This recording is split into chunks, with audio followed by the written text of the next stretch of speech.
बच्चों, आज मैं फिर वेलकम कर रहा हूँ आपका हमारी केमिस्ट्री साइंस की क्लास में। और आप सभी बच्चों को पता है कि हम लोगों ने कौन सा चैप्टर शुरू किया हुआ है। हमने शुरू किया हुआ है 5th chapter, separation of substances. आपको थोड़ा सा मैं आपको प्रीवियस नॉलेज यानी थोड़ी सी इंट्रो याद करवा देता हूँ। मैंने आपको करवाया था कि सेपरेशन ऑफ सब्सटेंसेस में हमेशा हमारी लाइफ में ऐसे कई प्रोसेसेस आते हैं जिनमें यूज़फुल सब्सटेंसेस को नॉन यूज़फुल सब्सटेंसेस से हम सेपरेट करते हैं। फॉर एग्जांपल, मैंने आपको बताया था कि चाय की पत्ती को हम छानते हैं तभी चाय पीते हैं, क्योंकि पत्ती नहीं हम पी सकते ना। इसी तरह अगर आपके चावलों में ज़्यादा ग्रीन चिलीज़ हैं तो उसको हम हाथ से बाहर निकाल सकते हैं, ठीक है ना। फिर मैंने आपको अलग अलग मेथड कराए थे। हैंड पिकिंग कराया था, हाथ से जब हम चुनते हैं। फिर थ्रेशिंग वाला मेथड करवाया था, ये वाला याद होगा आपको, कि जब हम फसल को या तो प्लांट्स की स्टॉक को जब हम पत्थर के ऊपर मारते हैं तो उसमें से ग्रेन अलग हो जाते हैं। फिर विनोइंग आपको बताया था कि कैसे हम ग्रेन्स को छिलकों से अलग करते हैं। फिर सीविंग आपको मैंने करवाया था, जिसके अंदर मैंने आपको बताया था कि कैसे हम छन्नी की मदद से कंकड़ पत्थर को भी सेपरेट कर सकते हैं चावल से, दालों से। और फिर मैंने आपको बताया था बजरी को भी ऐसे साफ़ करते हैं, बजरी में से भी रेत ऐसे निकाली जाती है। फिर 3 प्रोसेस करवाए थे, सेडिमेंटेशन, डिकेंटेशन, फिल्ट्रेशन, ठीक है। तो सेडिमेंटेशन और का वो प्रोसेस था जिसके अंदर हम पानी से जो भी आपका कंपोनेंट है उसके अंदर हम मिक्सचर के अंदर हम सबसे पहले पानी डाल देते हैं तो हैवियर पार्टिकल्स नीचे बैठ जाते हैं। फिर मैंने आपको एग्जांपल दिया था सेडिमेंटेशन का, मिट्टी को पानी में घोल देना। आफ्टर 20 मिनट्स अगर आप मिट्टी वाला पानी छोड़ दोगे ग्लास के अंदर तो आप नोटिस करोगे कि 20 मिनट या आधे घंटे के बाद जब आप देखोगे सारी मिट्टी नीचे बैठ गई होगी। इस मेथड को बोलते हैं सेडिमेंटेशन, यानी हैवियर कंपोनेंट नीचे बैठ जाते हैं जब उनमें पानी डाला जाता है। फिर डिकेंटेशन मैंने आपको बताया था कि मटेरियल मिक्सचर के अंदर पानी डाल देना और उस पानी में सारा जो वेस्ट है वो हल्का वाला ऊपर आ जाएगा और उसको धो देना। ये तो हम लोगों ने बहुत आराम से देखा हुआ है कि ये तो आप लोगों ने बड़े आराम से देखा हुआ है कि जैसे फॉर एग्जांपल हम चावल को धो लेते हैं, दालों को क्यों धोते हैं हम इसलिए धोते हैं कि अगर उसमें कोई भी वेस्ट है वो बाहर आ जाए।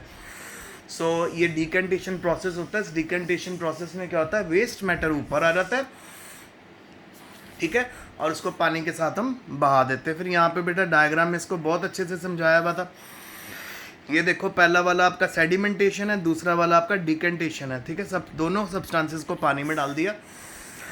फिर उसके बाद हैवी मिक्सचर नीचे बैठ जाता है, ये मेथड है सेडिमेंटेशन। लाइट अनडिजॉल्व मटेरियल पानी के साथ हम बाहर निकाल लेते हैं, ये मेथड है हमारा डिकेंटेशन। फिर उसके बाद हमारे पास फिल्ट्रेशन मेथड है, और फिल्ट्रेशन तो आपने बहुत अच्छे से समझा हुआ, मैंने आपको बताया था, छन्नी जिसकी मदद से हम चाय को सेपरेट करते हैं, चाय की पत्ती को। फिर आज मेरे पास आपके पास समझाने के लिए है बेटा इवेपोरेशन। इवेपोरेशन वो प्रोसेस होता है जिसमें हम लिक्विड को तब तक हीट करते हैं जब तक वो वेपर में कन्वर्ट ना आ जाए। और बेटा इवेपोरेशन प्रोसेस ही है जिसकी मदद से हम समुद्र के पानी में से नमक निकालते हैं। आप सभी जानते हैं समुद्र के पानी में नमक होता है, ठीक है, इसलिए तो हम उस पानी को पी नहीं सकते, सलाइन वाटर होता है। तो उसमें से नमक कैसे निकाला जाता है, यूजुअली बड़े बड़े गड्ढे कर दिए जाते हैं समुद्र के किनारे और बाल्टियों के साथ समुद्र का पानी उनमें डाल दिया जाता है। अब कितनी देर वो पानी वहाँ रहेगा, उसके ऊपर सूरज की रोशनी पड़ती रहेगी, धीरे धीरे बेटा वो पानी इवेपोरेट होना शुरू हो जाता है। इवेपोरेशन से ही तो बेटा क्लाउड्स भी बनते हैं ना। धीरे धीरे वो पानी इवेपोरेट हो जाता है और फाइनली पीछे हमारे पास क्या बचता है, सॉल्ट बचता है। तो यहाँ पे आपको एक इवेपोरेशन की एक्टिविटी की गई है। ये देखो जो मैंने आपको मेथड बताया था, ऑब्टेनिंग सॉल्ट फ्रॉम सी, देख रहे हो, ये देखो ये सी शोर है और यहाँ पे आपने गड्ढा किया हुआ था और यहाँ पे लाके आपने समुद्र का पानी डाल दिया और थोड़े समय बाद आपने, कई घंटों बाद जब आपने देखा तो जब पानी सारे का सारा उड़ जाए, दिन भी लग जाता है इस प्रोसेस को। जब पानी उड़ जाएगा पीछे आपके पास नमक बचेगा। तो आइए एक एक्टिविटी करें। तो वो बोलता है कि 2 स्पून सॉल्ट आप पानी में डाल दीजिए, ठीक है। एक बीकर लीजिए, बीकर बेटा कांच के ग्लास की तरह ही होता है, ठीक है। उसके अंदर 2 चम्मच नमक डाल के अच्छे से मिक्स कर दो। क्या आपको पानी के कलर में कोई चेंज दिखता है? नहीं दिखेगा जी। आपको सॉल्ट के पार्टिकल दिखेंगे बीकर में? नहीं दिखेंगे, क्योंकि वो कम्प्लीटली डिज़ोल्व हो गए। फिर आपने उसको अच्छे से स्टर करना, मिक्स कर देना। फिर आपने हीट करना है उस बीकर को जिसके अंदर सॉल्ट वाटर था। ये देखो बेटा नीचे हमने क्या लगाया हुआ है, यहाँ पे ये नीचे यहाँ पे हमने लगाया हुआ है अपना स्पिरिट लैम्प, ठीक है। ऊपर हमने बीकर लिया हुआ है और बीकर में सॉल्ट वाटर डाला हुआ है। जब हम इसको कम्प्लीटली हीट करेंगे तो हीट करेंगे,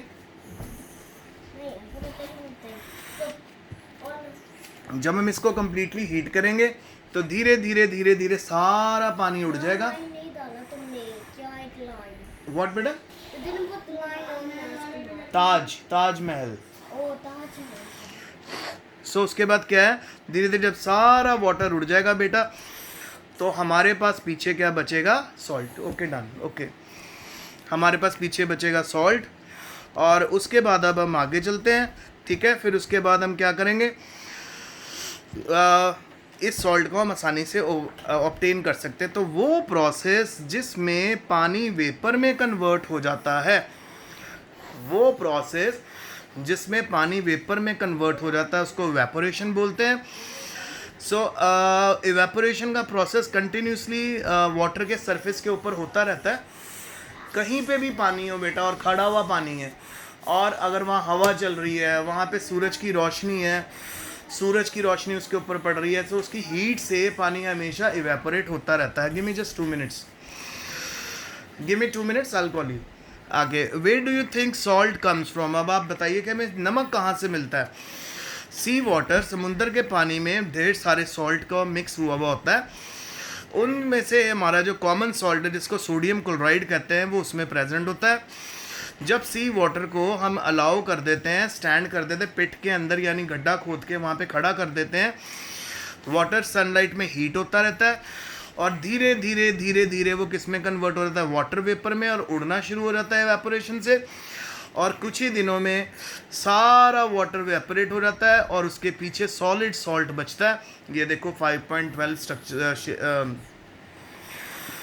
5.12 डायग्राम में आपको यहाँ पे वो दिखाया हुआ है कि कैसे सॉल्ट बना, जो मैं आपको बता रहा था, ठीक है। फिर common salt is then obtain from this mixture of salt by further purification. हाँ, अभी हम एकदम से इस नमक को नहीं बेटा यूज़ कर सकते क्योंकि अभी इसमें इम्प्योरिटी है, तो इस नमक की प्योरिफिकेशन होती है। प्योरिफिकेशन के बाद हम इस नमक को यूज़ कर सकते हैं। अच्छा, फिर उसके बाद हमारा अगला टॉपिक है बेटा use of more than one method of separation. तो आप लोगों ने सेपरेशन के कई मेथड स्टडी करे। आज मैं आपको कुछ बातें बताने वाला हूँ जिसमें हम एक से ज़्यादा मेथड यूज़ करते हैं सेपरेशन के, क्योंकि एक मेथड सफिशेंट नहीं होता, ठीक है। एक मेथड सफिशेंट नहीं होता, हमको अलग अलग मेथड यूज़ करने पड़ते हैं। तो आइए थोड़ा सा इसके बारे में पढ़ते हैं। We have studied some method for separation of substances. तो वो मेथड सेपरेशन के कौन कौन से हमने स्टडी किए? हैंड पिकिंग की है, थ्रैशिंग की है, ठीक है। फिर हमने सीविंग की है, फिर हमने इवेपोरेशन किया है, डिकंटेशन किया है, फिल्ट्रेशन किया है और सेडिमेंटेशन किया है, ठीक है।